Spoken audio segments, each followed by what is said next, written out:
다시 한번 인사드립니다. 저는 진행을 맡은 아나운서 김하나입니다. 내일까지 진행되는 2021 대한민국 성평등 포럼, 미래를 여는 새로운 성평등 세상을 주제로 저희가 4개의 세션을 준비했는데요. 잠시 소개를 해드리겠습니다. 곧 청년들의 일과 삶을 주제로 첫 번째 세션이 진행이 됩니다. 그리고 오후 4시부터는 안전한 사회를 주제로 세션 2가 준비되어 있고요. 내일은 디지털과 성평등을 주제로 또 2개의 세션을 준비했습니다. 각 세션은 좌장님의 주제 설명 후에 저희가 사전 공론장에 참여한 청년들이 말하는 현장의 목소리를 통해서 세션을 시작하게 됩니다. 그리고 이어서 각 전문가분들의 발표와 토론이 진행될 예정입니다. 그리고 세션이 끝나면 퀴즈 이벤트가 기다리고 있는데요. 세션을 집중해서 들으신다면 퀴즈 푸는 데는 어려움이 없으실 거고요. 저희가 추첨을 통해서 소정의 사은품도 준비하겠습니다. 여러분의 적극적인 참여 부탁드립니다. 그리고 혹시 질문이 있으시다면 댓글창을 통해서 남겨주시고요. 저희가 시간 상황을 봐가면서 또 답변을 드릴 수 있도록 해보겠습니다. 자, 그러면 첫 번째 세션, 청년들의 일과 삶, 지금부터 시작해 보겠습니다. 신경아 한림대학교 교수님께서 진행을 이어가 주시겠습니다. 네, 안녕하세요. 오늘 첫 번째 세션의 사회를 맡은 한림대학교 사회학과 신경아입니다. 네. 시간 관계상 저만 일어나서 인사드리고요. 다른 선생님들께는 앉아서 인사를 부탁을 드리겠습니다. 코로나19가 거의 우리가 이제 2년에 가까운 어려움을 겪고 있는데 이제는 서서히 좀 다른 단계로 이행을 하고 있는 것 같습니다. 우리나라도 이제 위드 코로나의 어떤 단계로 접어들고 이제는 그야말로 새로운 삶, 정말 완전히 다른 삶으로 나아가는 시기가 아닌가 그런 생각이 듭니다. 이런 시점에 제2회 대한민국 성평등 포럼의 주제가 에서 청년을 우리가 이야기하게 된다는 것이 대단히 뜻깊고 정말 중요하다는 생각을 하게 됩니다. 우리나라에서도 지난해 청년 기본법이라는 것을 역사상 처음으로 만들었고요. 올해는 제1차 청년정책 기본계획을 시행하고 있습니다. 이런 시대적 맥락을 생각한다면 청년에 대한 더 많은 관심과 그리고 또 고민이 필요한 시간이라고 할 수 있겠습니다. 지금 그 유튜브를 통해서 우리 이 포럼을 보고 계시는 청년 여러분, 당신은 어디서 어떻게 일하고 계신가요? 또 여러분은 어디서 어떻게 일하고 싶으신가요? 오늘 우리는 이런 희망, 이런 꿈을 이야기 나누기 위해서 그리고 그것을 이루기 위한 실천 방안을 찾기 위해서 이 자리에 모였습니다. 오늘 저희가 첫 번째 세션은 청년의 일과 삶에 대한 말씀을 나눌 텐데요. 주제도 신선하지만 또 세션의 구성도 대단히 신선합니다. 세션은 크게 3가지 이렇게 파트로 구성이 되는데요. 첫 번째는 현장의 목소리를 듣습니다. 이 시대를 살아가고 있는 청년들의 말씀을 듣고요. 두 번째는 국내외 전문가의 발제를 듣겠습니다. 그리고 청년 정책과 청년의 운동을 주도하고 계신 현장의 또 전문가의 또 활동가의 말씀을 듣겠습니다. 오늘 지금 발표와 또 토론을 위해서 이 자리에 참석해 주신 분을 한 분 한 분 소개를 해드리겠습니다. 먼저 그 현장의 목소리인데요. 이 현장의 목소리를 우리들에게 전해 주실 패널을 2분 모셨습니다. 잠깐 말씀을 드리면 오늘 이 포럼에 앞서서 지난 10월 2일과 10월 3일, 4일 총 3일에 걸쳐서 일, 안전, 디지털과 관련해서 청년들이 겪고 있는 여러 가지 어려움을 솔직하게 나누고 해결책을 모색하기 위한 대화의 장을 열었습니다. 그야말로 공론장입니다. 이 공론장에는 94명의 청년들이 모여서 정말 뜨겁게 토론하고 깊은 이야기를 나누었다고 하고요.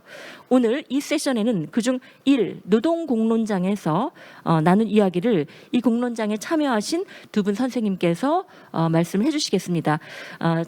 첫 번째로는요, 박김예림 선생님이십니다. 네, 선생님께 잠깐 소개를 일단 먼저 2분 말씀을 드리고 소개를 드리겠습니다. 박김예림 선생님 인사 한번 해주시죠. 네, 그리고 정택희 선생님이십니다. 네, 저 끝에 계시는데요. 박김예림 선생님은 청소년 인권행동에서 상근 활동가로 일을 하고 계시고 희망이 있습니다. 예술을 통해서 세상을 바꾸는 예술 실천 활동가입니다. 그야말로 21세기 청년 나온 포부이고요. 정택희 선생님은 이렇게 자신을 소개하셨네요. 좋은 회사원이자 좋은 남편, 좋은 아빠가 되고 싶은 30대 7년차 직장인 남성이라고 소개해 주셨죠. 네. 감사드리고요. 두 번째 전문가 발제는 국외와 국내 두 분을 모셨습니다. 외부에서는요. 로미나 모아리니 OECD 와이즈 센터 소장님을 모셨습니다. 잠깐 이 OECD 와이즈 센터 WISE 자료집 보시면 아마 보실 수 있을 텐데요. 이 와이즈 센터라는 곳이 어떤 곳인가 제가 들여다보니까 웰빙, W, 포용, 인클루전, 지속가능성, 서스테이너빌리티, 그리고 동등한 기회, 이퀄 어퍼튜니티, 이런 우리가 정말 21세기 사회에서 지향하는 그런 가치들을 사회적 실천으로 만들어내는 그런 국제기구라고 합니다. 여기서 포용적 성장 이니셔티브를 총괄하시는 분이십니다. 그리고 국내 전문가로는 김종진 박사님을 모셨습니다. 선생님은 한국노동사회연구소 선임연구위원으로 계시고요. 청년정책조정위원회 실무위원회 부위원장을 맡아 계셔서 일을 하고 계시고 청년노동정책의 그야말로 최고의 전문가십니다. 네, 이렇게 두 분의 발제를 듣고 그리고 나서 토론을 듣겠습니다. 토론은 역시 한국 사회에서 가장 정말 핫한 그런 그 청년들의 실천 현장을 이끌고 계신 두 분을 모셨습니다. 문유진 복지국가 청년 네트워크 대표신데요. 여러분 복지국가 청년 네트워크 전혀 생소하지 않으실 겁니다. 전국의 70여 개 대학의 학부생과 대학원생들이 모였고 또 시민들도 함께 청년들이 겪고 있는 여러 가지 사회 문제를 청년의 시각에서 바라보고 해결 방안을 모색하는 단체입니다. 혹시 오늘 이 발표를 들으시고 관심이 있으시면 가입을 하셔도 좋겠습니다. 그리고 이채은 위원장님 모셨습니다. 이채은 위원장님은 청년 유니온의 위원장이시고요. 여러분 청년 유니온도 잘 아시죠? 청년들이 만든 그야말로 한국 최초의 세대별 청년만의 유니크한 노동조합입니다. 이 청년들의 삶과 일자리, 노동권 보장을 위해서 정말 열심히 싸우고 있는데요. 오늘 이 정말 소중한 시간을 내셔서 이 자리에 함께해 주셨습니다. 좋은 발제와 또 좋은 말씀 듣도록 하겠습니다. 그러면 먼저 들어가겠습니다. 먼저 현장의 목소리를 듣도록 하겠습니다. 박김예림 선생님, 정택기 선생님 부탁드립니다. 네.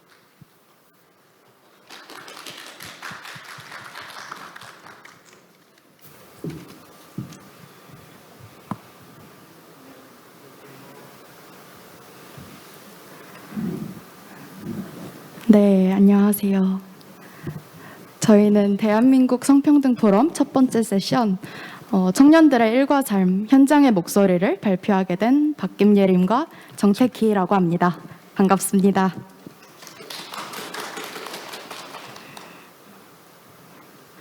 네, 사전공론장에 대해서 좌장님께서 설명을 해주셨는데 조금 더 구체적으로 설명을 해드리자면 대한민국 청년 40여 명이 줌 화상회의를 통해 모였습니다.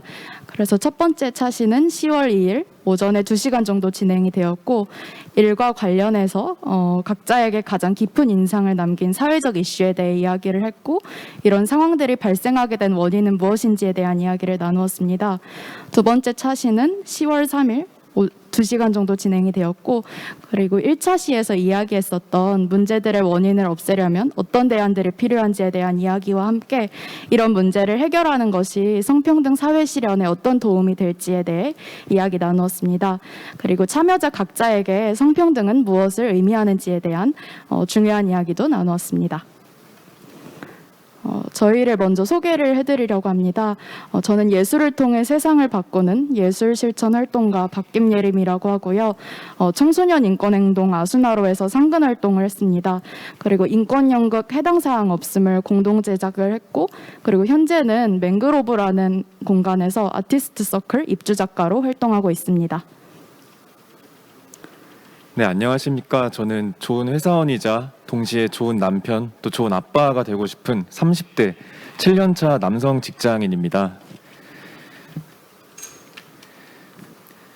네, 제가 7년 정도 회사를 다니면서 이제 들었던 일과 관련된 몇 가지 고민들이 있었는데, 이러한 고민들을 저와 비슷한 연령대의 청년들과 함께 논의하고 이렇게 이야기할 수 있는 공론장이 있다는 얘기를 듣고 이제 참석하게 되었습니다. 제가 회사에 들어왔을 때 처음에 한참 유행했던 말 중에 워라벨, 워크앤드 라이프 밸런스라는 말이 있었습니다.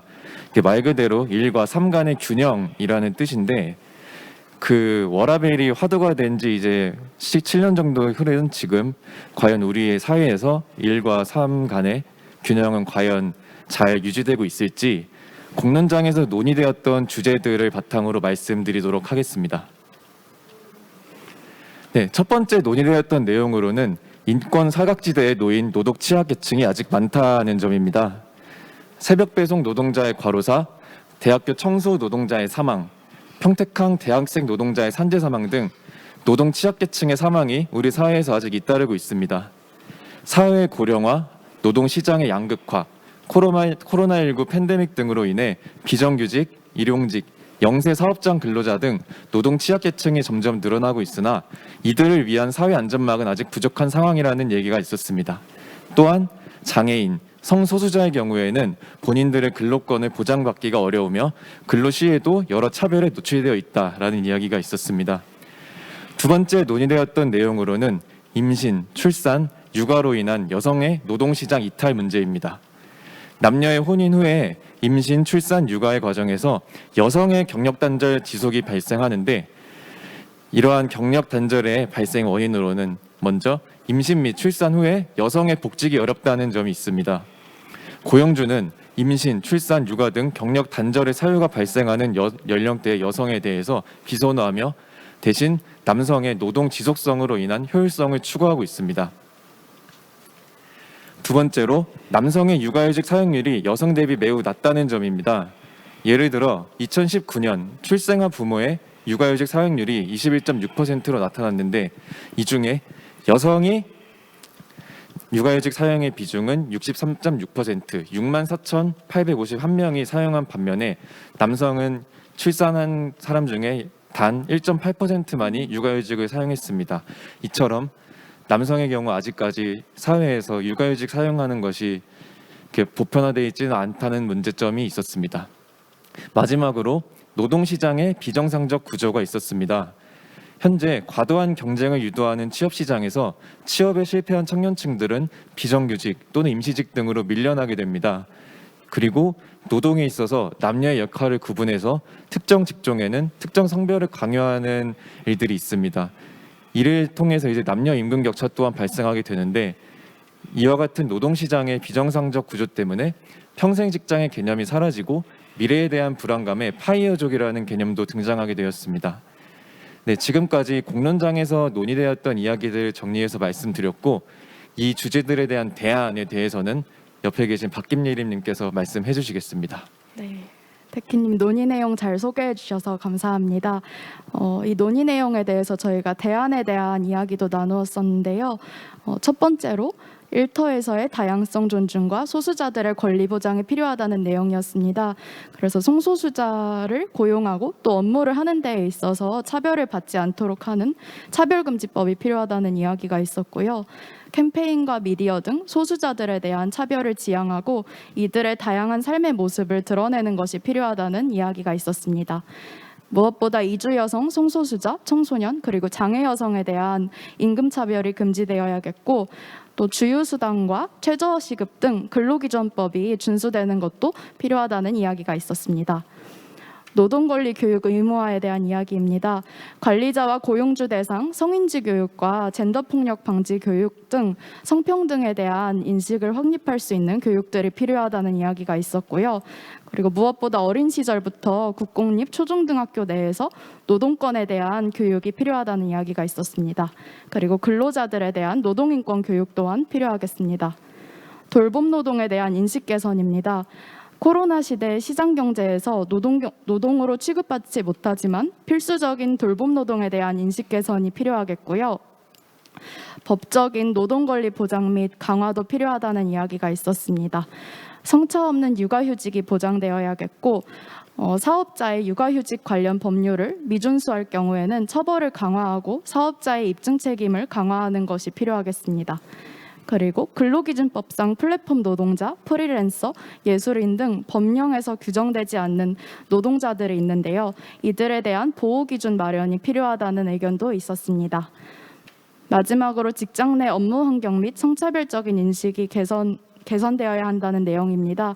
성별과 임신, 출산, 육아로 인한 입직 및 임금차별을 없애야겠다는 이야기가 있었고요. 일터에서 경험하는 성차별과 성희롱, 괴롭힘 등 노동 현실에 대한 내부에 의견 제안을 할 수 있는 시스템이 마련돼야 된다는 이야기가 있었습니다. 그리고 임신과 출산, 육아휴직을 자유롭게 사용할 수 있도록 권리가 보장되어야 하고 구체적으로는 승진과 인사평가 제도에서 관련 평가 항목을 제외시켜야 한다는 의견이 있었습니다. 위력에 의한 성폭력 및 부당해고를 금지하고 이에 대한 캠페인과 인식 개선이 필요하다는 이야기들이 있었습니다. 그래서 이런 내용들이 좀 성평등 사회를 만들어 나가는데 어떤 연결 지점이 될 수 있는가에 대한 논의도 나누었는데요. 먼저 이를 통한 자아 실현이 가능한 사회입니다. 여성도 자기다움을 실현할 수 있는 업무 환경과 직무 선택이 보장됩니다. 두 번째로 여성과 소수자가 차별 없이 일하는 사회입니다. 성별을 비롯해 모든 경계를 넘어 일터에서 자기 자신으로 존재합니다. 마지막으로 성폭력, 성희롱 걱정 없이 일할 수 있는 사회입니다.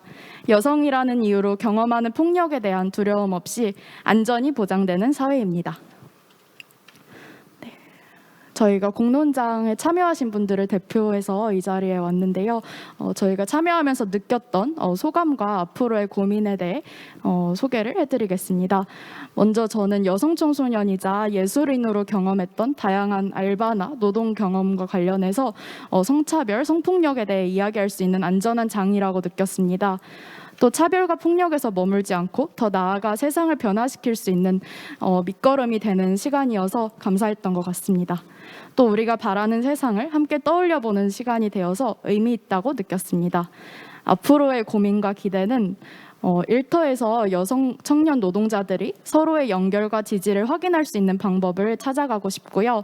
여성이 자기 실현이 가능한 안전한 노동을 만들기 위해 각자가 일상에서 할 수 있는 작은 실천에는 무엇이 있을지 찾고 싶습니다. 마지막으로 다양한 여성들의 노동 경험이 더 많이 이야기될 수 있는 이런 공론장과 같은 창구가 더 많이 생기기를 바랍니다.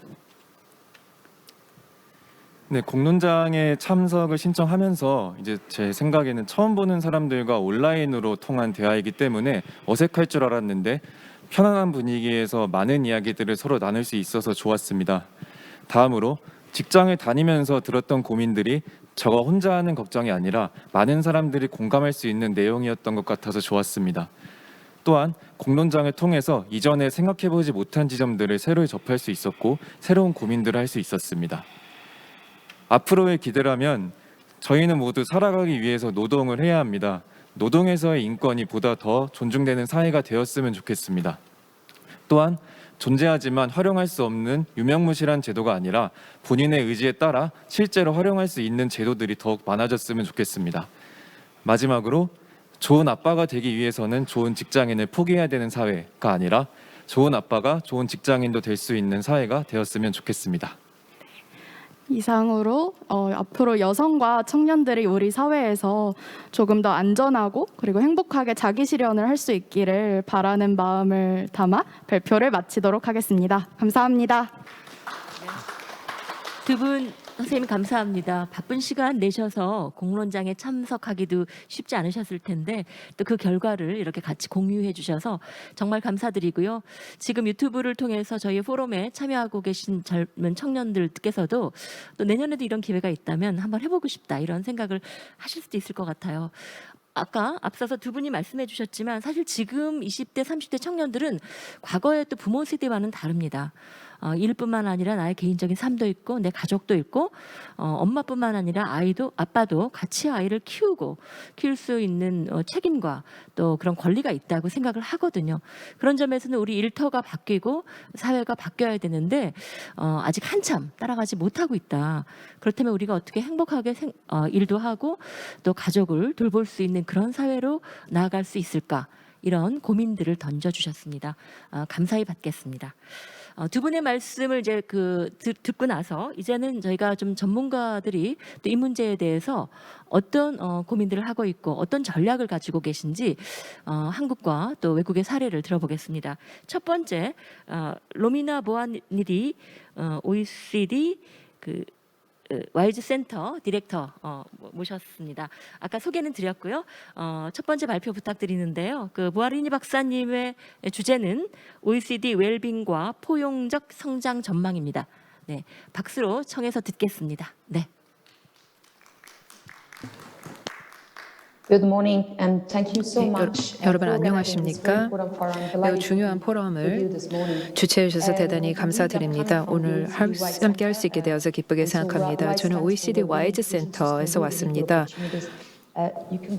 웰빙, 포용, 지속가능성 동등한 기회입니다. 다음 슬라이드로 가보시면은 저희 센터에 대해서 좀 더 개괄적인 정보가 담겨 있습니다. 작년에 OECD에서 개설한 것입니다. 하지만 이 슬라이드를 통해서 보시면 다음 장표 부탁드립니다. 이 슬라이드를 통해서 보시면은 사실상 관련된 업무, 와이즈 센터로 이어진 여러 업무는 아주 오래된 역사를 가지고 있다는 점입니다.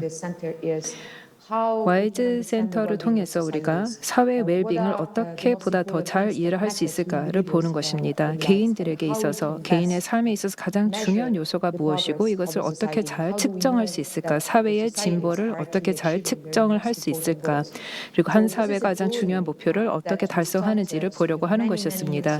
이 여정은 사실 몇 년 전에, 아주 오래전에 70년대 시작을 했습니다. 그때 당시 사회적인 문제를 보면서 우리 스스로 자문해 보았습니다. 사회가 정말 발전해 나가는지 여부를 어떻게 볼 수 있을까? 그리고 이 사회에 살고 있는 개인들이 정말 진보를 이루고 있는지를 어떻게 볼 수 있을까 고민하게 됐습니다. 이러한 여러 문제 또 이슈를 보는 것을 GDP 넘어서의 번영이라고 생각을 했습니다. GDP라는 척도는 잘 아시리라 생각합니다. 거시경제적인 지표로서 주로 경제학자들이 아주 오랫동안 지표를 활용했던 것입니다. 이것을 통해서 경제 발전, 사회 발전을 이룩했는지 여부를 보는 것이었습니다. 사회가 아주 잘 발전했는지를 보기 위해서는 GDP를 보통 봤었습니다. 보통 사회가 발전하기 위해서는 경제 발전이 필요하다고 생각했기 때문에 그렇습니다. 보통은 그럴 수도 있겠지만 경제가 발전한다고 해서 꼭 그 사회에 살고 있는 개개인이 행복하고 만족한 삶을 살고 있는지 꼭 직결되지 않는다라는 것을 알게 됐습니다.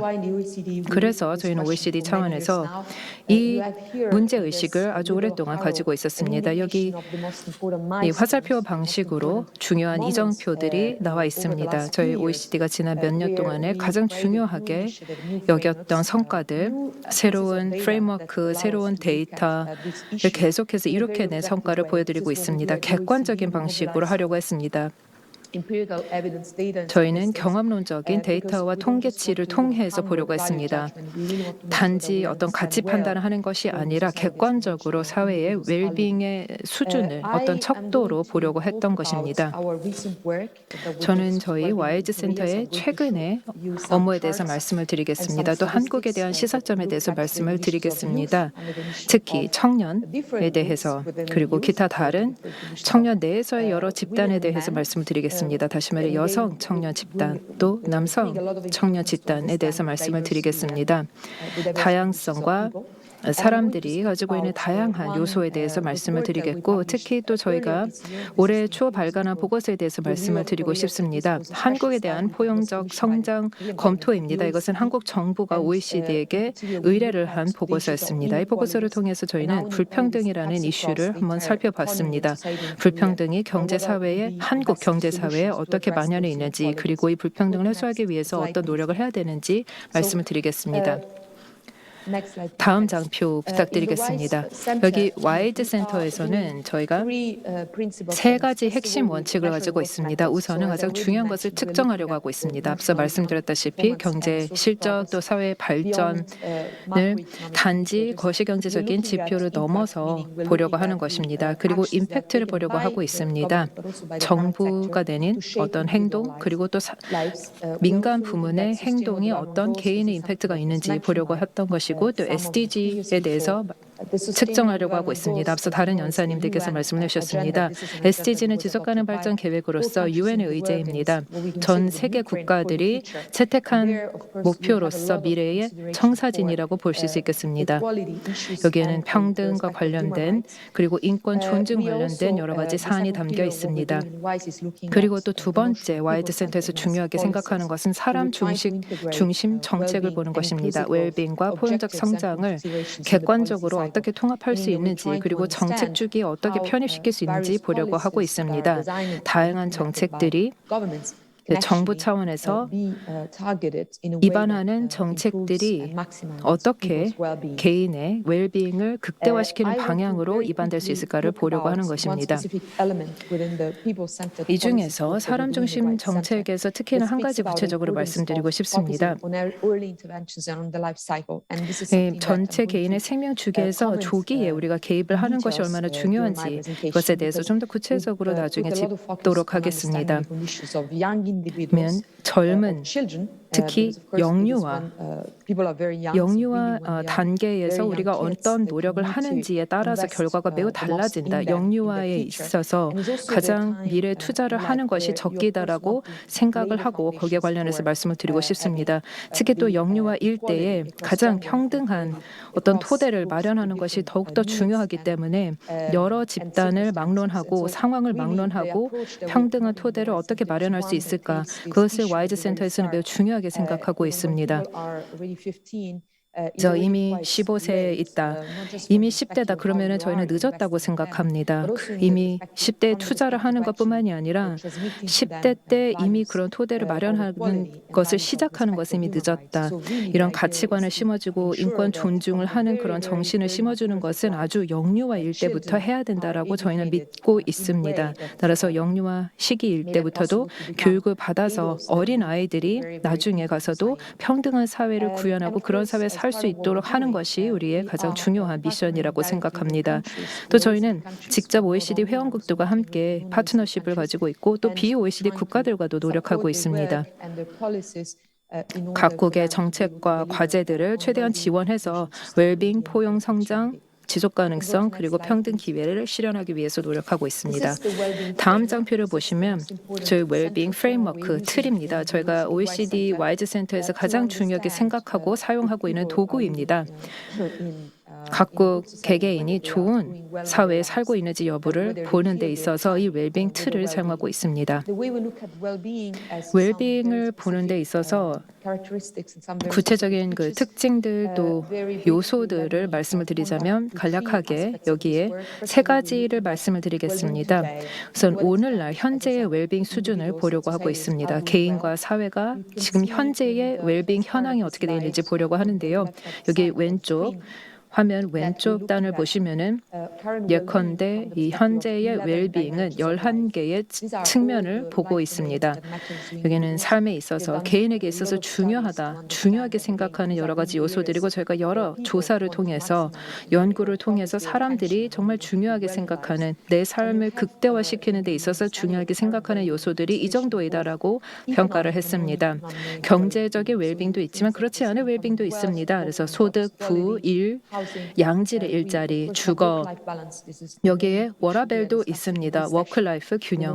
오늘 또 여기 세션에도 시사점이 있는 것이기도 합니다. 우리가 다 일을 살기 위해서는 일을 해야 되지만 또 우리의 삶 자체도 만족도가 높아야 되겠습니다. 그래서 워라밸도 있고 또 사회적 연결고리도 있습니다.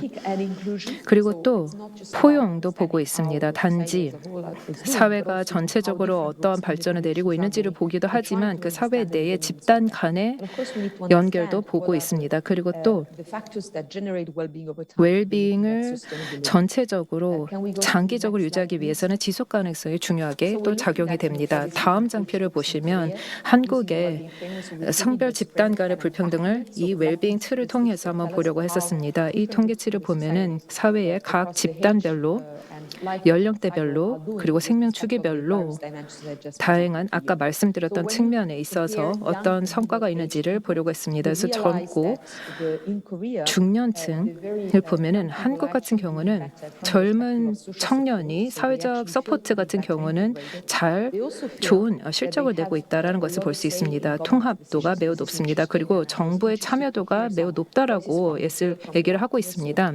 앞서서 그 활동가들 한국에 계신 젊은 청년 활동가들의 목소리를 듣긴 했지만 내가 정부 그리고 정책 입안에 있어서 내가 목소리를 낼 수 있다라고 자신 있게 생각하는 분들이 꽤 많이 있었습니다. 그리고 실업률, 고용률도 좋습니다. 하지만 그 고용률에 있어서 소득 그리고 투표율, 안전 같은 경우는 중년층만큼은 그렇지 않다, 좋진 않다라는 것을 알 수 있습니다. 다음 슬라이드를 보시면 앞서서 제가 말씀드렸다시피 이게 조기에 우리가 어떻게 개입을 하고 투자를 할 수 있을까가 굉장히 중요합니다. 어떤 사회적 제도 또 체계를 통해서 영유아 교육과 돌봄 통해서 이런 투자를 해야 된다라고 생각합니다. 영유아 교육과 돌봄이 사실 한국에 서비스가 많이 이루어지고 있습니다. 지금 94% 다시 말해 3에서 5세 2018년 기준으로 봤을 때 3에서 5세가 한 94%가 영유아 교육이나 돌봄 시설에 이미 들어가 있었습니다. 이게 OECD 평균보다는 높습니다. 그리고 한국 같은 경우는 매우 평등한 교육 체계를 가지고 있다고 평가를 받고 있습니다만 이 교육의 실적의 격차 같은 경우는 계속해서 벌어지고 있다라고 나타나고 있습니다. 한국 학생들에게는 많은 압박이 가해지고 있습니다. 이것이 학생들의 전체적인 평균 만족도가 매우 낮게 나타난다는 것을 볼 수 있습니다. 특히 15세 아이 같은 경우는 OECD 국가 평균보다도 훨씬 미달합니다. 다음 슬라이드가 있습니다. 슬라이드가 너무 많이 있어서 제가 아주 빠르게 말씀을 드리고자 하는데요. 한국 같은 경우는 OECD 국가 중에서도 고등교육을 받은 사람들이 정말 높습니다만 고용률은 현저히 낮습니다. 스킬 미스매치 상황이 나타난 것으로 보여지고 있습니다. 다시 말해 고등교육은 많은 사람들이 받고 있지만 꼭 필요한 고등교육을 받는 것은 아니다. 사실 실제 고용시장에서 원하고 필요로 하는 것은 아니다라는 것을 알게 해줍니다. 여기에서 우리가 향후 중요하게 생각해야 될 것이 교육을 개선하고 그리고 일자리 창출하려는 노력은 계속해서 해야 된다는 시사점을 얻을 수 있습니다. 하지만 경제 전반이 이런 업무 환경을 지원할 수 있도록 보장해야 된다는 것입니다. 다시 말해 가장 흥미로운 일자리를 청년들에게 어필할 수 있는 그런 일자리를 제공을 해야 된다는 것입니다. 미래의 일자리를 우리가 창출해야 된다는 것입니다. 혁신과 이런 다양한 스킬을 창출할 수 있는 다양한 역량이 필요한 소위 말해 중소기업에서 필요로 하는 역량이 배양될 수 있는 그런 교육 체계를 생각해야 되겠습니다. 한국의 청년들은 주로 보수가 높은 대기업에서의 채용을 주로 원합니다. 그래서 한국의 경제를 보면은 중소기업에서의 창출되는 일자리가 청년들에게도 어필할 수 있고 그리고 미래 경제에도 이바지할 수 있는 수준으로 창출돼야 된다는 것이 매우 중요하다는 것을 알 수 있습니다. 청년들이 매력을 느낄 수 있는 그런 중소기업의 일자리가 더욱더 많이 필요합니다. 제가 지금 시간이 많이 없지만 몇 가지 더 말씀을 드리도록 하겠습니다. 남녀 간의 불평등 관련해서 말씀을 드리겠습니다. 여기에서 더 많은 진보가 있어야 된다고 생각합니다. 소득, 이런 임금 격차, 그리고 경제 웰빙 면에 있어서 지금 불평등을 해소할 수 있는 여러 여지가 있다고 보고 있습니다. 또 양질의 일자리 그리고 소득 면에 있어서 지금 보시다시피 큰 격차가 있고 부정적인 현상이 있다라는 것을 알 수 있습니다. 하지만 또 정신건강 관련된 이슈를 보면은 오히려 남성이 여성보다 더 많은 어려움을 호소하고 있다는 것을 또 알 수 있습니다. 따라서 이 정신건강 면에 있어서도 격차를 해소해야 될 필요가 있습니다. 여성들은 임금 격차 면에 있어서 더욱더 개선이 돼야 되고 정신 건강 면에 있어서는 남성의 개선이 더 있어야 되겠습니다. 다음 슬라이드를 보도록 하겠습니다. 한국에서 성평등이라는 주제에 있어서 여성의 권익 향상이 많이 있었다는 것을 볼 수 있습니다. 모든 지표상에 있어서 개선이 어느 정도 있었다는 것을 알 수 있습니다. 특히 고용시장, 노동시장에서의 여성의 참여도가 계속해서 개선이 되고 있습니다. 하지만 그럼에도 불구하고 몇 가지 도전 과제가 남아 있습니다. 고용률 같은 경우, 특히 50세 이후의 고용률은 여성과 남성을 비교할 때 그리고 여성과 OECD 평균을 비교할 때도 매우 낮습니다. 앞서 다른 연사분들께서 말씀을 하셨다시피 임금 격차도 OECD 평균보다도 매우 높습니다. 많은 발전이 있었지만 임금 격차가 32.5% 2019년 기준으로 그렇습니다. 그게 OECD의 20% 정도에 비하면 매우 높습니다. 이게 노동시장에 있어서 이중성이 있는 것 같습니다. 여성이 비정규직에 주로 많이 있는 것을 알 수 있고 그렇기 때문에 사회복지 보호를 많이 받지 못하고 임금도 낮습니다. 그래서 이 부분에 있어서 더 많은 노력이 필요하다고 하겠습니다. 이런 여성들이 최대한 사회복지 개입을 통해서 보호받아야 되겠습니다. 다음 장표 보시겠습니다. 한국의 성평등을 어떻게 우리가 추진할 수 있는지 모두를 위해서 평등한 기회를 어떻게 제공할 수 있을까요? 우선 영유아 시기일 때부터도 우리가 교육에 많은 투자를 하고 다양한 사회적 투자를 해서 젠더 관련된 고정관념을 타파해야 되겠습니다. 다시 말해 교육과 커리어 면에 있어서 예를 들어서 여성들이 그리고 소녀들이 스템 교육을 더 많이 받을 수 있도록 한다든지 그리고 노동시장과 공직에서의 여성의 참여도를 더욱더 장려해야 될 필요가 있겠습니다. 또 저희가 권고하는 것은 여성의 기업가 정신을 더욱더 강화하는 것입니다. 다양한 지원 네트워크 그리고 다양한 자금 지원 활동을 통해서 여성의 창업을 지원하는 것입니다. 전체 중소기업의 생태계 그리고 특히 여성이 CEO인 중소기업 생태계가 강력하게 구성돼야 되겠습니다. 여성들이 창업할 수 있도록 여성 CEO가 나올 수 있도록 하는 것뿐만이 아니라 전체적인 중소기업 생태계를 강화해야 될 필요가 있겠습니다. 그리고 앞서도 말씀을 드렸지만 더 추가적인 노력을 통해서 이 성별과 관련된 임금 격차를 더욱더 해소해야 될 필요가 있겠습니다. 또 중요한 것은 돌봄 노동, 특히 무급의 돌봄 노동이 얼마나 중요한지 인식을 해야 되겠습니다. 다른 OECD 국가들과 마찬가지로 한국에서도 여성이 주로 무급 돌봄 노동에 종사를 하고 있습니다. 그렇게 되면은 거의 보통의 부담보다 2배, 3배 더 노력을 해야 됩니다. 일도 해야 되고 집에 와서 또 소위 말해 또 출근을 해서 아이도 봐야 되고 그리고 또 노인도 돌봐야 되는 3배의 삼중고를 겪고 있기 때문에 이런 돌봄 노동도 인식을 하면서 사회적 시스템을 통해서 얼마나 이런 노동이 중요한지 인식해야 되겠습니다. 그리고 마지막으로 앞서서 다른 활동가 분들께서도 말씀을 해주셨지만 아빠들이 육아휴직을 할 수 있도록 육아휴직을 갈 수 있도록 장려를 해야 되겠습니다. 그리고 짧은 기간이다 하더라도 보수가 높아서 육아휴직을 적극적으로 택할 수 있도록 해야 되겠습니다. 이런 우리가 어떤 행동을 해야 될지 알고 도구도 다 이미 마련돼 있습니다. 그래서 이것을 통해서 우리가 더 성공적인 웰빙 사회로 나아갈 수 있게 되길 바라겠습니다. 이게 마지막 슬라이드입니다. 다시 한번 저를 초청해 주셔서 대단히 감사합니다. 그리고 또 발표를 할 수 있는 기회를 주셔서 감사합니다. 그 웰빙 프레임워크를 가지고 한국의 그 노동시장에서의 청년과 여성들이 직면해 있는 상황을 말씀해 주시고 또 과제도 말씀해 주셨습니다. 이어서 전문가 발제 한 편 더 듣겠습니다. 김종진 박사님고요. 김 박사님의 주제는 청년의 삶과 여정, 다층적 생애주기 노동시장의 교차성입니다. 예, 2021년 성평등 포럼의 발표를 맡은 한국노동사회연구소의 김종진 연구위원입니다. 청년의 삶과 여정, 생애주기, 노동시장, 세대, 젠더, 고용 형태에 따른 어떠한 삶의 상황과 조건이 있는지 볼 필요가 있다고 생각합니다. 코로나 팬데믹은 너무나 많은 사람들에게 피해를 준 것 같습니다. 그럼에도 불구하고 포스트 코로나19 이후에 비정규직, 청년, 여성은 더 많은 불평등과 격차를 느낄 수밖에 없다는 게 ILO OECD의 조사 결과의 흐름 중에 하나입니다.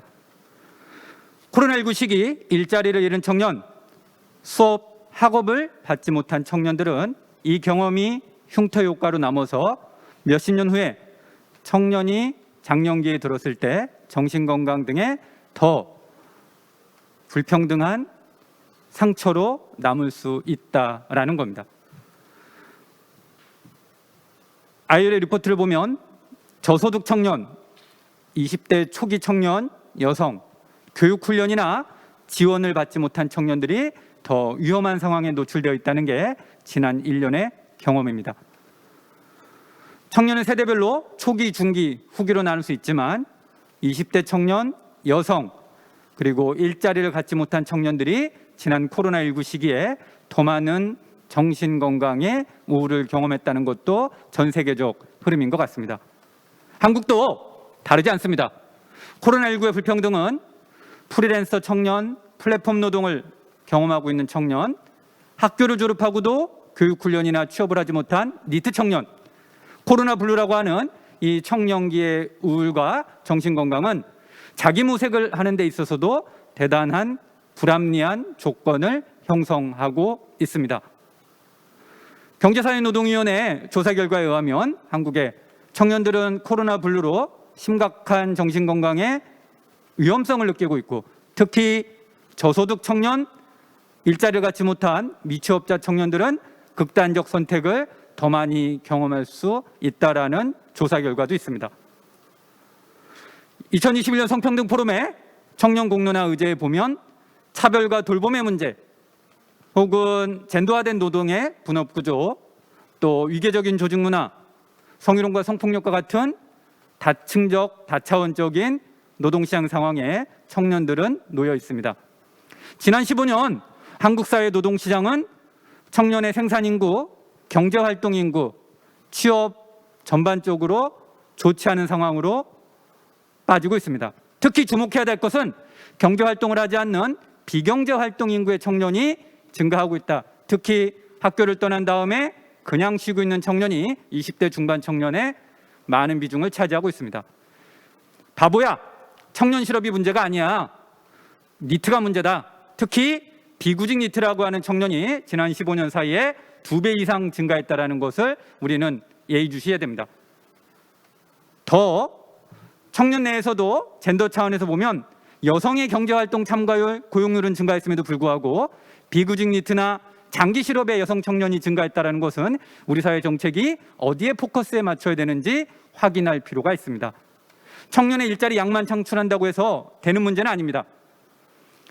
청년 연령별로 젠더, 고용 형태 구분을 보면 그냥 쉬었다라는 청년들이 더 많이 증가하고 있고, 특히 학교를 떠나서 본격적으로 이행기 노동시장에 진입하는 중기 여성 청년들이 더 많은 좋지 않은 고용 상황에 놓여져 있습니다. 20대 초기 청년들이, 특히 여성들이 파트타임 노동시장에 내몰려 있는 것도 우리 사회의 특징 중에 하나입니다. 일자리 자체가 중요한 게 아니라 노동시장의 고용의 질을 개선하지 않으면 노동시장에서 이 젠더 격차는 더 많이 발생할 수 있고 청년들의 삶은 나아지기 어려운 게 현실입니다. 개개인의 학습 역량을 지원하고 일터 민주주의, 노동자의 권익을 보장하는 것을 함께 하지 않으면 기존의 양적 측면의 정책은 한계가 있다고 볼 수 있습니다. 본 슬라이드는 정규직이 아니라 기간제, 비정규직, 시간제 파트타임, 성별, 청년, 젠더 격차를 보면 시간제에서는 큰 차이가 없습니다.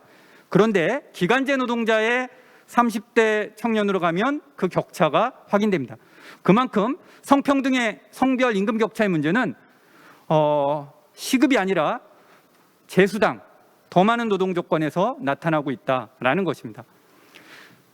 20, 30대 청년의 산업재, 산재 사망 사고가 적지 않은 것도 우리 한국 사회의 특징 중에 하나입니다.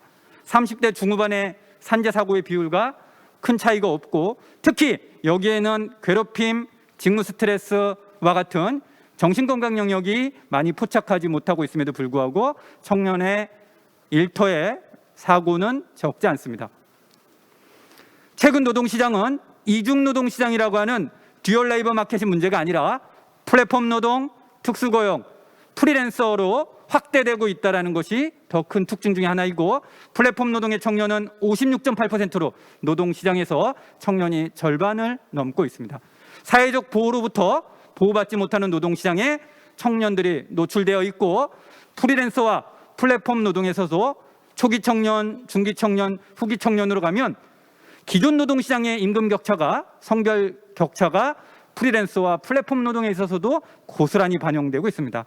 성평등 임금 정책이 기존의 근로기준법을 적용받는 청년의 문제만이 아니라 우리 전반의 노동시장에 확대되고 있는 정책의 지평을 넓힐 필요가 있다는 것도 최근 조사 중에 하나입니다.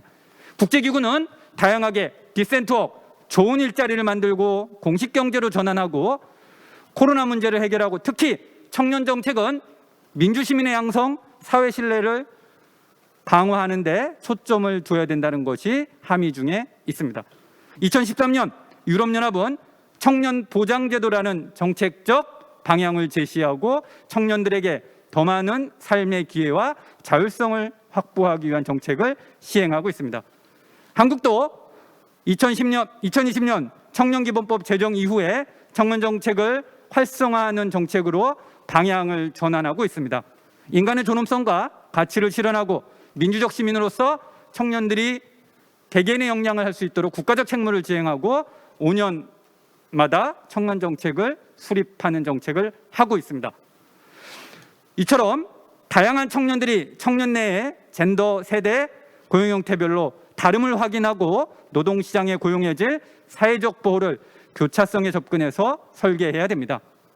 제도와 정책은 촘촘한 안전망이 수반돼야 하고 청년 니트에게 적합한 프로그램을 공감과 설득의 논리로 우리는 해야 한다고 봅니다. 더 많은 당사자의 청년의 목소리가 반영돼서 정책의 상상력이 미래의 지속 가능한 고용제도로서 한국형 청년 보장 제도가 우리도 고민해야 될 시점이 아닌가 생각됩니다. 마지막으로 국제노동기구 ILO의 함의를 읽고 마치도록 하겠습니다. 무수히 많은 청년에게 교육 기회를 박탈하고 그들을 돈이 되지 않는 일자리 빈곤에 가두는 악순환의 고리를 끊기 위해서는 우리는 아율의 결의문을 바탕으로 한 범세계적 운동이 필요하다. 국제노동기구의 제시 방향 중에 하나입니다. 이상으로 마치도록 하겠습니다. 네, 김정진 박사님 감사합니다. 코로나19 시기 한국의 청년들이 직면한 상황을 말씀해 주셨는데 좀 인상적인 것이 청년 니트족이 엄청나게 증가했고 또 플랫폼 노동이 한 56.8%나 되고 성별 임금 격차도 대단히 높다 이런 말씀을 해주셨습니다. 그래서 어떤 정책적 대안으로 유럽에서 지금 시행되고 있는 청년 보장제도 시사해 주셨습니다. 감사합니다. 선생님께서 마지막으로 ILO에서 이런 문제를 해결하기 위해서는 청년들의 사회적인 실천, 운동이 필요하다는 말씀을 해주셨는데요. 바로 그 운동을 하고 계신 두 분 선생님의 토론을 듣겠습니다. 먼저 문유진 선생님 토론 부탁드립니다. 네, 소개받은 복지국가 청년 네트워크 문유진이라고 합니다.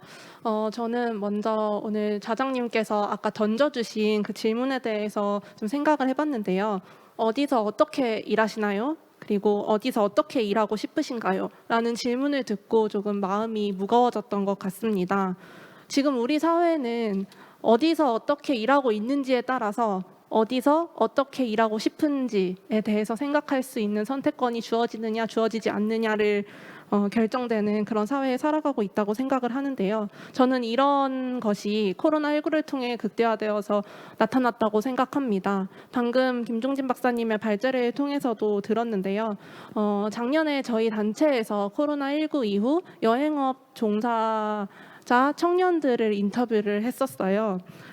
그런데 더 불안정한 지위에 있을수록 또 고용 형태가 더 불안정할수록 먼저 위기에 노출이 되었고요. 또 사회 안전망 바깥에 있을수록 더욱 타격을 많이 받고 있더라고요. 비정규직인 청년들은 계약 만료로 실업 상태에 놓이게 되었고요. 또 대기업인 경우에는 비정규직이더라도 정부 지원금을 받을 수 있었지만 또 작은 기업에서는 아주 작은 기업의 부담분을 감당할 수가 없어서 또 그냥 퇴사를 하거나 정부 지원금을 받지 못하는 그런 경우들도 찾아볼 수가 있었습니다. 이것에 대한 정부의 정책은 전 버티기 정책이었다고 표현을 해요. 사회 안전망을 제대로 만들어 놓지도 않았고 소득 보장이 제대로 되지도 않았고 또 그 시기를 기회로 삼아서 청년들이 더 나은 숙련 상태를 가질 수 있도록 또 다른 직업을 모색해 볼 수 있도록 만들기 위한 그런 정책적 지원 또한 굉장히 부족했다고 생각합니다. 결국에 이 시기를 기회로 만드는 건 우리나라는 실패를 했다고 볼 수 있는 거겠죠. 이렇게 충분하지 못한 사회 안전망과 또 잘못 만들어진 여러 가지 개선이 필요한 그런 직업훈련 시스템들로 인해서 코로나19 상황에서 정부의 대책은 청년들에게 도움이 되지 못했을 뿐만 아니라 또 변화의 시기를 제대로 활용하지 못하도록 만들었다고 생각합니다. 발제에서도 무급 돌봄 노동에 대한 이야기를 해주셨는데요. 저는 돌봄 정책이나 돌봄 서비스의 공백이 여성들에게 있어서 이 시기의 어려움을 훨씬 더 극대화되게 만들었다고 생각을 합니다. 갑자기 아이를 어린이집이나 학교에 보낼 수 없게 된 그런 경우에 이 아이를 누가 돌볼 것인가, 그 책임에서 여성들은 자유로울 수가 없었습니다. 그 돌봄 책임이 다시 여성들에게 가중되게 된 거죠.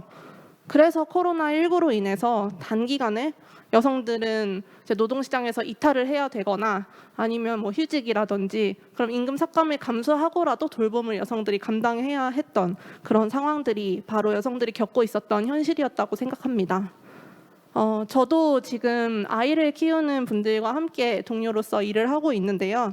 가끔 아이 봐줄 사람을 찾지 못해서 발을 동동 구르고 또 다른 동료에게 미안하다고 이야기하면서 이제 아이를 보러 가거나 할 때가 많이 있더라고요. 그런데 저는 이런 이야기를 저에게 할 때마다 같은 사회 구성원으로서 책임도 느껴지고 또 그 마음에 굉장히 공감이 되면서도 왜 부모가 함께 낳았는데 왜 우리 여성 동료들만 이런 책임으로부터 자유롭지 못하고 항상 미안하다고 이야기하는 주체가 되어야만 할까 좀 의문이 들기도 하고 또 안타까운 마음이 들기도 하는 것 같습니다. 이렇게 출산, 육아, 돌봄 이런 것들이 여성들에게 지워짐으로 따라서 이런 책임이 여성들에게 지워짐으로 인해 여성들은 노동시장에서 무성 페널티를 겪게 되죠. 이건 단지 유자녀 여성들에게만 주어지는 것이 아니라고 생각을 하고요.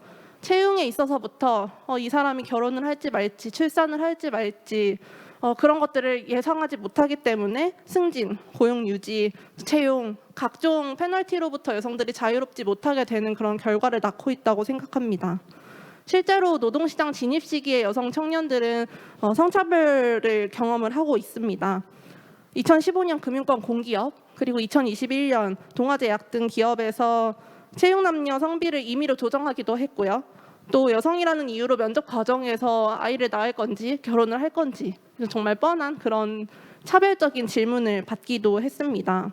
이런 것들이 채용상 성차별이고 또 명백하게 법률을 위반한 것임에도 불구하고 행정의 미온적인 자세로 인해서 여성들은 구제를 받지 못하고 있는 상황입니다. 코로나19는 우리 삶에 굉장히 많은 전환을 가져왔습니다. 하나의 산업이 갑자기 위기에 처할 수 있다는 것도 알게 됐고요. 또 일하는 방식이 변하기도 했고 또 관계가 변하기도 했습니다. 그런데 앞서 언급했듯이 한국의 사회 안전망은 너무 미흡한 부분이 많고 또 삶을 재구성할 수 있는 정책은 또 굉장히 부족하다고 생각합니다. 코로나19를 기회로 삼아서 이번에 드러난 취약한 부분들을 정책으로 촘촘히 메꾸어서 누구나 맞닥뜨릴 수 있는 이런 어려움들에 대처할 수 있도록 해야 될 거라고 생각을 하고요. 또 앞서 공론장에 참여하셨던 두 분 청년 말씀이 굉장히 크게 와닿는 것 같아요. 그곳에서 제안되었던 것들이 실제로 우리 삶에서 구현될 때 앞으로 보다 노동시장이 더 평등하게 나아갈 수 있을 거라고 생각을 합니다. 저도 현장에서 더 열심히 활동할 수 있도록 노력하겠습니다. 감사합니다. 네, 문유진 대표님 감사합니다. 코로나의 시기에도 이 비정규직 등 사회 안전망 바깥의 청년들이 많이 있죠. 이분들이 사실은 그 사회적인 지원, 정부의 지원도 받지 못했다 이런 가슴 아픈 현실도 말씀해 주셨고, 아이를 키우는 여성 청년들이 정말 주변에 그 민폐가 되잖아요. 민폐녀. 왜 여성만이 그렇게 되어야 하나? 또 여성들이 겪고 있는 채용이나 노동시장에서의 성별 불평등, 성차별에 대해서 현실감 있게 말씀해 주셨습니다. 두 번째 토론 듣겠습니다. 이채은 위원장님. 네. 네, 안녕하십니까. 불안정 미조직 청년 노동자를 대변하는 청년세대 노동조합 청년유니온 위원장 이채은입니다. 네, 청년들이 일을 구하기에도 그리고 일터에서 일을 잘 해내기도 어려운 사회입니다. 청년들이 체감하는 실업률은 꾸준히 오르고 있고, 그리고 졸업하기 한참 전부터 대외 활동을 하거나 아니면 1년 넘게 구직 활동을 이어가기도 합니다. 또 이렇게 어렵게 들어간 직장 생활에서도 위계적이거나 폭력적인 일터를 경험하기도 하는데요. 이렇게 한국 사회의 실업은 절대적인 일자리 양의 부족과 그리고 프리랜서, 플랫폼 노동자와 같이 불안정하고 질 낮은 일자리로부터 이런 실업 문제가 기인한다고 할 수 있습니다. 이렇게 일자리의 양질의 문제는 처음 이제 막 사회에 진입하는 이행기 과정의 청년에게는 매우 치명적이라고 볼 수 있는데요. 그 이유는 첫 직장이 불안정한 일자리일 경우에 생애 전반에 악영향을 끼치기 때문입니다. 하지만 노동시장에서 발을 내딛는 청년에게 사회는 그다지 친절하지 않는데요. 구직 과정에서 많은 어려움을 겪고 있지만 그 중에서도 구직자를 절망에 빠뜨리는 채용 취소가 있습니다. 이 채용 취소는 회사 측에서 합격 통보를 했음에도 결과를 반복하는 것인데요. 노동법이나 이 제도가 이들의 권리를 보장해주거나 보호해주지 않기 때문에 청년들은 매우 큰 피해를 보고 있습니다. 또한 이렇게 안정적이고 좋은 일자리 수 자체가 워낙 적다 보니 구직자들 간의 경쟁은 더 심화되고 있는데요. 청년들은 일자리를 얻기 위해서 매우 큰 노력과 시간을 보내고 있습니다. 하지만 그렇게 노력한 만큼 결과를 얻지 못하게 되면 억울한 마음이 들기도 하고, 또 이 취업의 실패 원인을 외부에서 찾으려고 하기도 하는데요. 이때 이 원인을 사회 구조가 아니라 어떤 사람이나 성별, 또 이 세대가 문제 요인이라고 분석하는 현상들이 있습니다.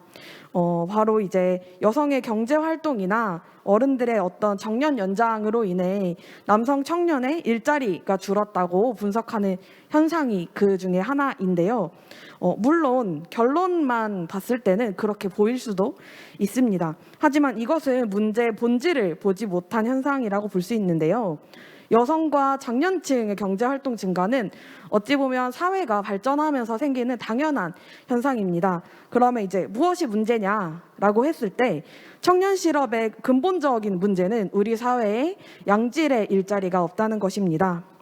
대기업은 비용을 줄이기 위해서 추가 고용을 줄이고 그 대신 하청과 외주를 주면서 질 낮은 일자리를 양산하고 있습니다.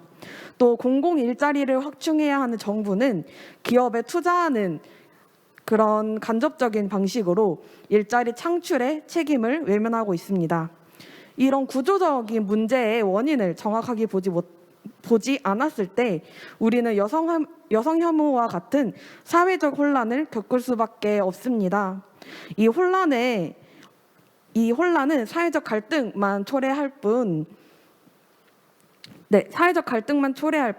취업, 어떤 실업 해결이나 청년 실업 문제를 해결하는 데는 방해만 될 뿐입니다. 때문에 이런 실업의 문제를 해결하기 위해서는 근본적인 원인을 봐야 하는데요. 누군가 때문에 나의 취업이 어렵다라고 생각하기보다, 그러니까 나의 취업이 어려운 건 누군가가 나의 자리를 뺏어서라기보다는 그리고 또 내가 더 노력하지 않아서가 아니라 이 사회에 문제가 있다는 것을 우리는 알 필요가 있습니다. 하지만 이렇게 어렵게 취업을 해서도 우리의 삶은 안정적이지 않은데요. 코로나19로 청년들의 고용은 더 불안정해질 수밖에 없습니다. 대면으로 하는 서비스이면서 필수 노동이라고 볼 수 없는 영역에서는 노동자는 더 쉽게 일자리를 잃을 수밖에 없습니다. 특히 이제 청년 아르바이트 노동자 중에서도 도소매업이나 음식점에서 일을 하는 여성 노동자의 경우에는 더 큰 피해를 입었습니다. 이는 코로나19로서 생긴 특징이라고 보기보다는 코로나19가 불안정한 일자리를 더 불안정한 상태로 몰았기 때문에 라고 볼 수 있습니다.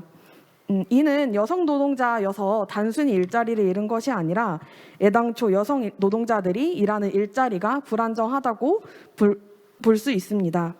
또한 비정규 노동의 핵심 문제로 떠오르고 있는 시간제 일자리도 살펴보아야 합니다. 이 시간제 노동자는 지금 기간제 노동자 수를 초월해서 비정규 노동의 문제 핵심으로 떠올랐는데요. 이 시간제 노동자는 일주일에 15시간 미만으로 일을 하는 초단시간 노동자입니다. 이 초단시간 노동자는 주휴수당을 받지도 못하고 기간제법에서 제외되고 퇴직금도 받지 못해 노동시장 내에서 열악한 일자리를 꼽힙니다. 청년 유니온에서 2020년 경제활동 인구 조사를 자체 분석한 결과 초단시간을 하고 있는 20대에서 24세의 20대 여성 청년은 11만 명으로 노년층을 제외하면 다른 어떤 성별이나 연령층보다 높은 수치를 기록하고 있습니다. 이렇게 양질의 일자리에 진입하기 어려운 청년에게는 시험은 그나마 평등한 기회를 보장하는 통로가 됩니다. 하지만 이렇게 공공기관의 전문직 시험을 준비하는 20대 청년은 47만 명으로 매우 늘었는데요. 남성 청년이 여성 청년의 구직 단념층보다 더 많았으나 지금은 여성과 남성 청년이 거의 비슷한 규모로 구직 단념을 하고 있습니다. 이렇게 불안정한 지위로 우리 사회는 사회적으로도 많은 갈등을 겪고 있는데요. 때문에 일자리를 두고 벌어지는 현상들을 우리는 제대로 보고 해결해야 합니다. 이는 모두에게 좋은 일자리가 나에게도 좋은 일자리가 될 수 있다는 첫걸음입니다. 노동시장이나 일터에서의 성차별은 너무나 광범위합니다. 또 성차별로 인한 문제는 우리의 삶과 곧 직결되어 있는데요. 포럼에서 이제 사전 공론장에서 많은 참여자분들이 제기한 여성의 돌봄 노동, 임금 격차, 그리고 승진에서의 차별은 단순히 성별에 대한 차별뿐만 아니라 여러 가지 이해가 얽혀 있는 것들을 우린 알 수 있습니다. 한국 사회에 뿌리 깊게 박혀 있는 가부장제와 그리고 가지고 있는 것보다 더 많이 가지려 하고 그리고 뺏기지 않기 위해 온갖 수를 다하는 자본주의는 가부장제와 완벽하게 맞물려 있습니다. 이 가부장제와 자본주의의 결합은 이 상태를 유지하기 위한 속성을 가지고 있는데요. 이 속성은 차별뿐만 아니라 자산 격차처럼 우리 사회의 지속 가능성을 해치는 것에도 영향을 줍니다. 또 단순히 여성뿐만 아니라 우리 사회의 약자에게 부정적인 영향을 주기도 합니다. 이렇게 사회, 노동, 문화, 법, 제도 이런 것들이 문화적 이해와 결합되어서 오랫동안 지속되어 왔던 차별의 고리를 서서히 풀어갈 수 있습니다. 우리 사회는 그런 과정들을 꾸준히 걸어왔습니다. 그리고 이 고리가 완전히 풀리기까지 얼마만큼의 시간이 필요한지는 알 수 없지만 우리는 무엇보다 지금 그 변화를 위한 의지는 그 어느 때보다 크다고 할 수 있습니다. 그렇기 때문에 여태까지 그래왔던 것처럼 사회의 변화를 요구해야 하고 요구에는 성평등 세상을 위한 노력이 기본으로 깔려 있어야 합니다. 이는 지속 가능한 사회의 미래를 향해 나가는 것과 같음을 말씀드리고 싶습니다. 감사합니다. 네, 고맙습니다. 네. 불안정한 일자리에서 일하는 청년들이 얼마나 많습니까? 여러분 여기 이 방송을 보시는 여러분들은 대한민국에 있는 알바라는 말 있죠. 이도저도 아닌 그러나 열심히 일해야 한다는 그 노동자들의 경험 이런 것들을 통해서 이제 한국 사회가 어떤 문제가 있는지 그리고 어떤 노력이 필요한지를 아주 상세하게 말씀해 주셨습니다. 감사드립니다. 이렇게 해서 저희가 이제 오늘 준비한 세션은 끝났고요. 종합 토론을 좀 해보려고 합니다. 시간이 한 15분 정도 있기 때문에 일단 그 채팅창에 많은 응원 메시지를 주셨다고 하는데 감사합니다. 계속 주셔도 좋습니다. 네, 주시고요. 이런 우리들의 에너지가 결국 한국 사회를 바꾸고 청년들의 삶을 좀 변화시키겠죠. 네, 아까 이채은 위원장님도 말씀해 주셨지만 이 청년의 문제라고 하는 것은 또 노동시장에서 성차별, 불평등의 문제를 해소한다는 것은 비단 여성만의 문제가 아니죠. 아까 소수자의 문제, 다양한 소수자들이 있고 취약한 사람들의 문제를 해결해 나가는 같은 어떤 방향이라고 생각을 해야겠습니다. 채팅창에 질문을 이제 주신 분들이 있는데요. 간단하게 제가 정리를 하고 오늘 전문가 발제를 해주신 두 분께 좀 정리를 부탁을 드리고자 합니다. 일단 이제 구체적인 질문이 이런 겁니다. 그 노동시장에서 그 사회적 보호 시스템이 있는데 기업이 이것을 이렇게 적극적으로 거기에 동의하지 않고 반대하고 잘 하지 않는 이유가 뭘까? 두 번째는 한국에서는 고용 장려금이라는 게 있거든요. 취업이 어렵거나 이렇게 고용을 지속하기 어려운 집단을 이렇게 지원하기 위한 고용 장려금이 있는데 이것이 이제 청년들도 그 해당이 되는데 현금 지원할 때만 회사에서 이 사람을 고용하고 정부가 현금 지원을 해주지 않으면 그 시기가 끝나버리면 그냥 그 사람이 나가게 되는, 그래서 이런 현금 지원 정책의 효과성이라는 것을 우리가 얼마나 믿어야 될까? 이런 질문을 주셨는데요. 제가 아예 그 두 분 발제자님께 이런 질문을 좀 묶어서 드리겠습니다. 사실은 이제 이 청년들은 정말 많은 생각을 하고 있고 변화하고 있고 고민하고 있는데 결국은 기업이 바뀌고 국가가 좀 더 노력해야 되겠죠. 그렇다면 기업과 정부의 역할, 이 청년의 고용을 안정시키고 청년의 일자리의 질을 높이기 위해서 기업과 그리고 성차별을 줄이기 위해서 기업과 정부가 어떤 역할을 더 해야 되는지, 아까 예를 들면 김종진 박사님께서는 이제 유럽에서 청년 보장제 이런 말씀을 주셨는데 궁금합니다. 이런 것들을 포함해서 기업과 정부가 어떻게 노력해야 되는지를 앞서 그 질문과 포함해서 답변을 해주시면 좋겠고요.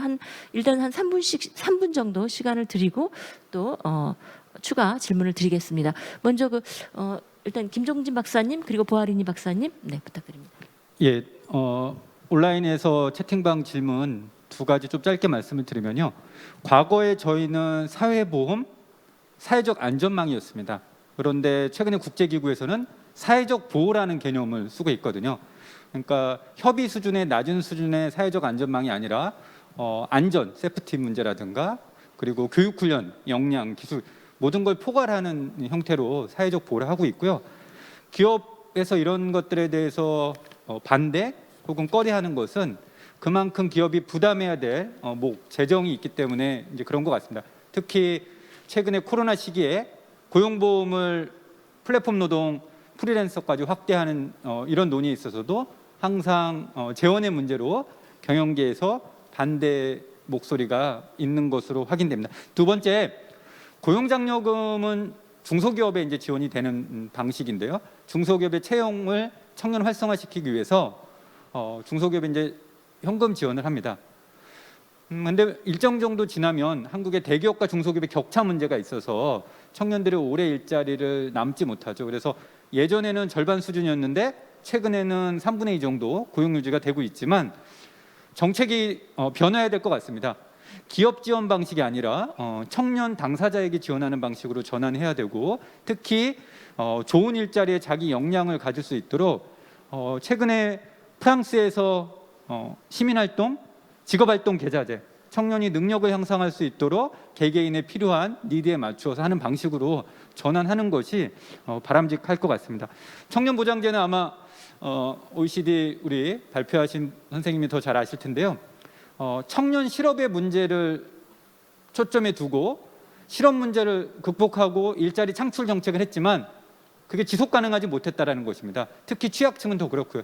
결국은 청년들의 삶의 기회, 일 경험의 기회를 주고 그리고 상담 프로그램을 통해서 청년들의 교육과 연계되는 방식으로, 특히 청년 보장제 핵심 니트입니다.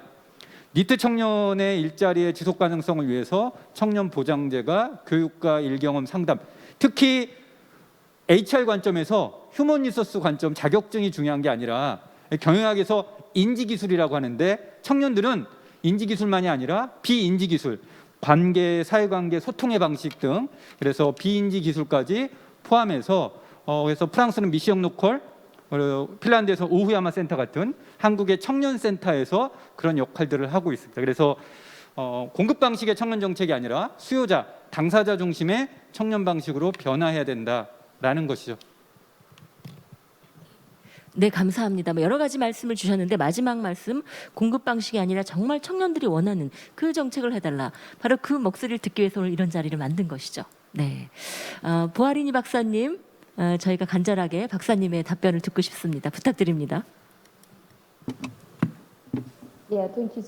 네, 대단히 감사합니다. 아주 좋은 질문을 해주신 것 같습니다. 저는 일반적인 코멘트를 먼저 말씀을 드리겠고, 그 다음에 그 청년 여성에 대해서 좀 구체적인 말씀을 드리겠습니다. 우선 제너럴한 코멘트를 먼저 드리자면, 저희 OECD 회원국들에서 저희가 볼 수 있는 것은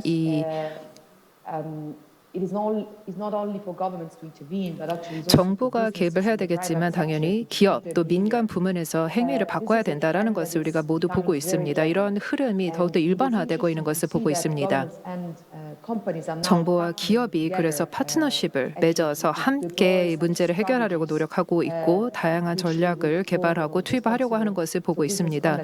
책임 있는 기업 행위라고 볼 수 있는 일종의 내가 기업으로서 단지 이익 창출만을 위해서 일을 하는 것이 아니라 우리의 존재의 여부는, 존재의 이유는 이 사회의 어떤 차이를 일궈내기 위한 것이다라는 책임의식에서 나오는 것이죠. 그래서 기업들이 행위 자체를 바꿔나가고 하는 것을 보고 있습니다. 또 기업이 또 정부와 파트너십을 맺고 있는 것을 볼 수 있습니다. 과거에는 예전에는 정부가 기업들이 수익을 많이 낼 수 있도록 하는 그런 지원을 하기도 하고 있었지만 여기서부터 수용되는 대가 또 비용들이 있었습니다.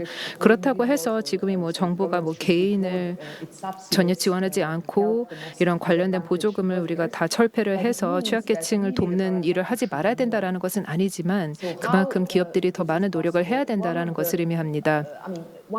그렇다면 어떻게 할 수 있는지, 그래서 이제 정부에서부터 나오는 메커니즘이 아니라 사회가 또 나타내고 있는 메커니즘이 있는데요.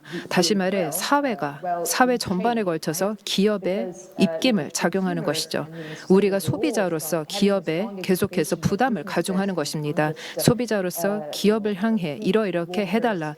기업이 더 근로자들 처우를 개선을 하라라는 식으로 압박을 가하면 기업과 민간 부문이 더욱더 책임 있게 행동을 할 인센티브가 생기는 것입니다. 그래서 어떻게 보면 사회가 할 수 있는 일이 충분한 여지가 있다고 생각합니다. 기업 차원에서 불평등을 해소하고 소수자를 더 채용을 하도록 하는 데 있어서 소비자의 입김이 크게 작용한다는 것입니다. 다시 말해 이 정부와 또 기업의 그런 액션이 서로 역동적이게 된다고 생각합니다. 다양한 이 도전 과제를 인식하고 기업과 또 정부가 직면하고 있는 어려움을 인식을 하면서 공통된 어떤 책임 부담감을 느끼면서 이렇게 함께 대응을 해야 되겠습니다. 기업은 더욱더 이런 포용성이라는 목표를 달성하기 위해서 노력을 해야 되겠습니다. 그리고 사실 그런 흐름으로 나아가고 있는 것을 우리가 더 보고는 있습니다. 그래서 어느 정도 고무적이라고 생각하기도 합니다. 그리고 그렇게 하면은 기업에게 있어서 더욱더 긍정적인 효과도 나타나고 있습니다. 기업이 여성을 채용하고자 투자를 하고 그리고 여성이 계속 승진할 수 있도록 채용을 하고 노력을 한다면 더욱더 효율적인 기업이 되고 있습니다. 단지 우리는 착한 기업이 되고자 하는 것이 아니라 실제로 여성을 많이 채용을 하고 여성 승진시키면 그 기업 자체가 기업 행위 자체가 더 개선이 되고 효율성이 그리고 생산성이 더 증가되는 것을 볼 수 있었습니다. 그렇게 되면은 젠더 평등을 위해서 우리가 노력하는 데 있어서 우리 기업의 입장에서도 아주 좋구나라는 것을 깨닫게 되는 것입니다. 그게 기업별로 다를 수 있고 이제 국가별로 굉장히 달라서 사실 하나의 룰을 말씀드리기는 어렵지만 일반적으로 봤을 때 여성이 승진하고 여성을 많이 채용하는 기업이면 그런 기업일수록 더욱더 좋은 기업이다. 그리고 수익이랑 실적도 뛰어난 기업이다라는 것을 볼 수 있었습니다. 그래서 이런 일반적인 코멘트를 먼저 말씀드리고 싶었고 청년과 여성에 대해서 말씀을 드리자면 앞서서 다른 연사분들께서 얘기를 해주신 내용에 저도 적극 동의하는 바입니다. 동시에 훈련이 얼마나 중요한지 저도 한 번 더 얘기를 하고 싶습니다. 그리고 청년이 노동시장에 투입이 되고 그리고 일을 하기 시작하면서 현장에서의 역량을 강화할 수 있고 그런 스킬을 더욱더 배양을 할 수 있는 것이 매우 중요하다고 생각합니다. 그런 기회가 적극 보장돼야 된다고 생각합니다. 고용주가 그런 기회를 더욱더 적극적으로 제공을 하는 것이 매우 좋다고 생각합니다. 그리고 말씀하셨다시피 사회적 보장도 당연히 매우 중요하다고 생각합니다. 그리고 소득 보장이라든지 소득 보전 매우 중요하다고 생각하지만 더불어서 교육과 훈련을 더욱더 강화해서 청년 스스로 업스킬링 할 수 있는 것이 매우 중요하다고 생각합니다. 특히 청년 세대는 더욱더 역동적이기 때문에 스킬을 배워서 그 업계 간에 이직을 하고 하는 것이 훨씬 더 용이한 그런 세대라고 생각합니다. 그래서 노동시장의 정책이 특히 청년을 볼 때 있어서 교육 훈련을 더욱더 보장을 하고 청년들의 권익 향상을 위해서 이직을 자유롭게 할 수 있고 스킬을 적극적으로 배양할 수 있도록 하는 것이 매우 중요하다고 생각합니다. 그래서 특히나 저희가 젊은 여성을 얘기를 할 때 커리어의 이동성이나 커리어의 기회를 생각을 할 때 여성들이 특히 가장 적극적이고 또 커리어 면에 있어서 많은 일을 해야 되는 그 시기에 또 아이도 가져야 되고 또 가정도 가져야 되고 하는 시기가 겹치는 경우가 많이 있습니다. 그래서 기업의 민간 부문의 행동도 그런 시기가 있다라는 것을 이해를 하고 여성들이 더욱더 일과 가정에 있어서 충분한 자신들의 잠재력을 끌어올릴 수 있도록 서포트하는 것이 매우 중요하다고 생각합니다.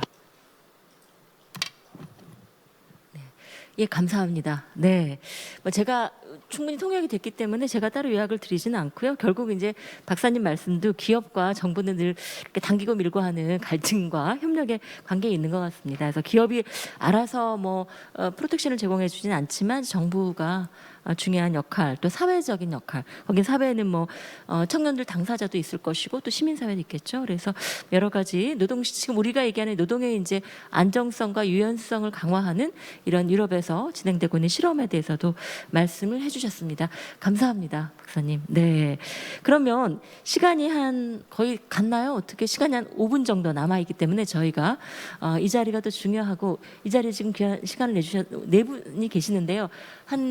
지금 이런 주제와 관련해서 앞으로 포스트 코로나가 되건 위드 코로나가 되건 우리 새로운 시대에 이 변화하는 청년들의 욕구를 담아내기 위해서 정부나 기업이 어떤 역할을 해야 될지 1분 정도씩만 한 분씩 1분씩만 좀 써서 말씀을 해주시는데요. 제가 순서를 미리 정해드려야 아마 편하실 겁니다. 문유진 선생님, 이채윤 선생님, 박김예림 선생님, 정태기 선생님 이렇게 시작을 해주시죠. 부탁드립니다. 네, 앞에 발표에서 말씀을 드린 것 같기는 한데요. 사실 오늘 그 공론장에서 나왔던 이야기들이 저는 굉장히 흥미로웠었던 것 같아요. 그리고 청년들이 가장 절실하게 원하고 있는 것이기도 해서 공론장에서 나왔던 이야기들을 정부가 되게 책임 있게 그리고 권한을 가지고 시행하겠다는 의지를 가져주셨으면 하는 바람이 있고 지금 청년들에게 굉장히 현존하는 가장 큰 문제인 그 노동시장에 진입할 때의 차별 문제 그리고 진입한 이후에 모성 페널티 문제가 있는 것 같습니다. 차별 문제에 있어서는 사실 기업은 사회적 책임을 다하기 위해 노력을 해야겠다라는 정도밖에 말씀드릴 수 없을 것 같고 정부는 이것을 대할 때 정말 중대한 위법 행위임을 인지하고 되게 강경한 대처를 해주셨으면 하는 바람이 있고요. 그리고 노동시장에 진입 이후에 나타나는 그런 돌봄 문제에 있어서는 정부는 돌봄 서비스 확충을 위해서 굉장히 다각적인 노력을 기울여야 할 것이고 기업에서도 모성 페널티가 여성에게만 주어지지 않도록 남성이 함께 부담할 수 있도록 남성 육아휴직이라든지 남성들이 돌봄을 함께 할 수 있는 여건을 만드는 데 집중을 해주셔야 될 거라고 생각을 합니다. 네, 오늘 너무 좋은 이야기 잘 들었습니다. 감사합니다.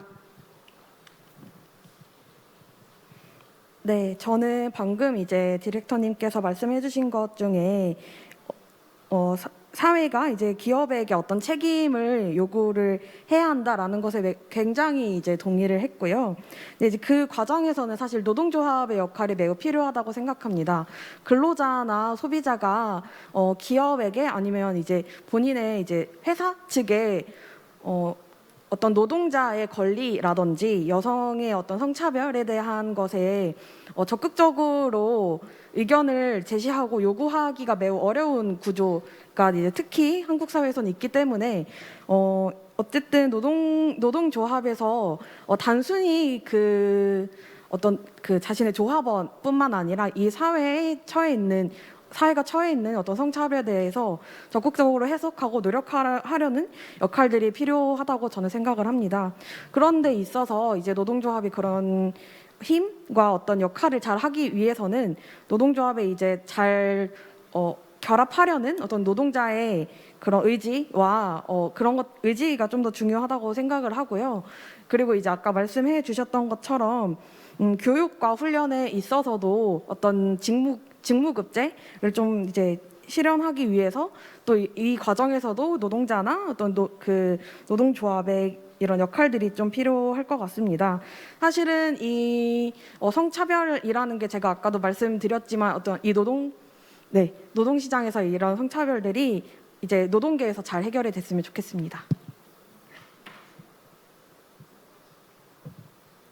네, 오늘 그 공론장에서 나왔던 이야기들을 전문가분들이 좀 구체적인 수치와 그리고 제도를 제안해 주시고 그리고 다른 나라들의 사례도 들을 수 있어서 더 고민을 더해 나갈 수 있는 시간이었던 것 같습니다. 개인적으로 보아리니 박사님께서 해주신 이야기 중에 여성이 CEO인 중소기업을 지원하고 이런 생태계를 강화해야 된다는 이야기가 기억에 남는데요. 개인적으로 작은 브랜드를 운영하는 대표로서 뭔가 이런 정부에서도 여성 기업을 더 많이 지원하고 그리고 그렇게 했을 때 저도 더 많은 건강한 청년들을 위한 일자리를 창출하는 데 앞장서겠습니다. 네, 말씀해 주셨던 내용 중에 이제 기업들이 여성을 채용하는 게 이제 뭐 사회적 책무를 다한다 이런 개념이 아니라 실제로 여성 채용이 기업에도 도움이 된다 이런 말씀들을 해주셨는데, 그러니까 저도 회사 생활을 처음 시작할 때 주위에 많은 남녀 동기들이 있었고 다들 이렇게 우수한 경쟁력을 가지고 있었는데 나이가 들고 이제 육아에 참여하게 되면서 여성들이 본인을 포기하고 이제 그냥 엄마로서 자신을 인식하는 것을 보면서 안타까움이 되게 많았습니다. 그러니까 여성들이 이렇게 회사에서 일을 하는 게 실제로 뭔가 경제적으로도 도움이 된다는 것을 이제 저희 기업들에서도 좀 더 잘 알고 여성들의 출산 이후에 그 근로에 있어서도 보장을 잘 할 수 있는 사회가 되었으면 좋겠습니다. 감사합니다. 그것이 남성에게도 부담을 덜어주는 일이니까요. 네, 여러분 잘 들으셨나요? 네, 청년에 대한 이야기는 많습니다. 그러나 청년의 이야기는 많지 않습니다. 오늘 이 자리는 그런 청년들의 이야기를 들어보는 시간이었는데 여러분 어떠셨어요? 이 자리에 계신 분들 또 유튜브에서 참여하신 여러분들 뭐 완전히 만족스럽진 않지만 괜찮은 출발이었다 이런 생각을 하시지 않을까 생각됩니다. 제2회 대한민국 성평등 포럼 오늘 첫 세션에서 이 멋진 청년들을 모시고 이런 말씀을 듣게 해주셔서 감사드리고요. 여러분 아마 내일까지 이 행사가 진행된다고 합니다. 계속해서 시간 내셔서 함께 해주시고 이제 미래는 저희들은 이제 물러가야죠. 이 청년들이 이끌어 나갈 거라고 생각하고요. 그분들께 마이크를 넘기겠습니다. 여러분 첫 번째 세션 마치겠습니다. 발표해 주시고 토론해 주시고 또 준비해 주신 여러분들께 감사드립니다. 고맙습니다.